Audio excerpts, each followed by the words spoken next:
మోడీ మీద ఆటోమేటిక్గా కోపం పెరుగుతుంది.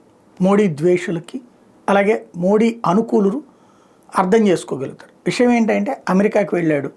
ఇప్పుడు భారతదేశంలో ఉన్నటువంటి ఎవరైతే ఇక్కడి నుండి తమ బిడ్డల్ని లక్షలు ఖర్చు పెట్టి దొంగదారులోనైనా సరే అమెరికాకి పంపించి అక్కడ సెటిల్ అయిపోవడానికి ప్రయత్నిస్తే వాళ్ళందరినీ డిపోర్ట్ చేస్తున్న నేపథ్యంలో మోడీ వెళ్ళి వాళ్ళని ఆపేస్తాడని భావించారు.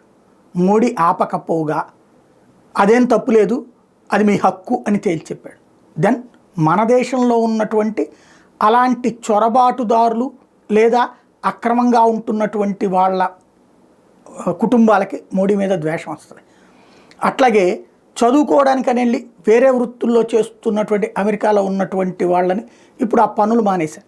వాళ్ళకి అది కంటిన్యూ చేయించేటటువంటి మాట ఏదో మోడీ మాట్లాడతాడంటే మోడీ నీ దేశపు హక్కు నీది అని చెప్పేసి సర్టిఫై చేశాడు. కాబట్టి ఆ విషయంలో ఆయా తల్లిదండ్రులు ఎవరైతే తమ బిడ్డలు అక్కడికి పంపించి చదువుకు పేరుతో ఏదో ఒక పనులు చేసుకుంటూ కాస్త డబ్బులు పంపిస్తుంటే లేదా అక్కడ వాళ్ళ ఖర్చులు వాళ్ళు చూసుకుంటుంటే వాళ్ళు ఇప్పుడు సఫర్ అవుతుంటే దాన్ని తీర్చలేని మోడీ అని వీళ్ళకి కోపం వస్తుంది.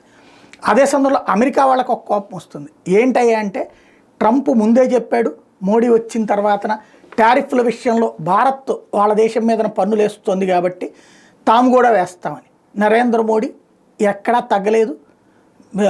అమెరికా వెరైటీస్కి ఇండియాలో తక్కువ రేటుకి పంపిస్తాం, ట్యాక్స్ తగ్గిస్తామని హామీ ఇవ్వలేదు. కాబట్టి అమెరికన్ వ్యాపారులకి కోపం వస్తుంది. ఇదే ప్రజాస్వామ్యంలో ఉన్నటువంటి స్పెషాలిటీ ఏంటంటే మాట్లాడిన కోపం వస్తే మాట్లాడకపోయిన కోపం వస్తుంది.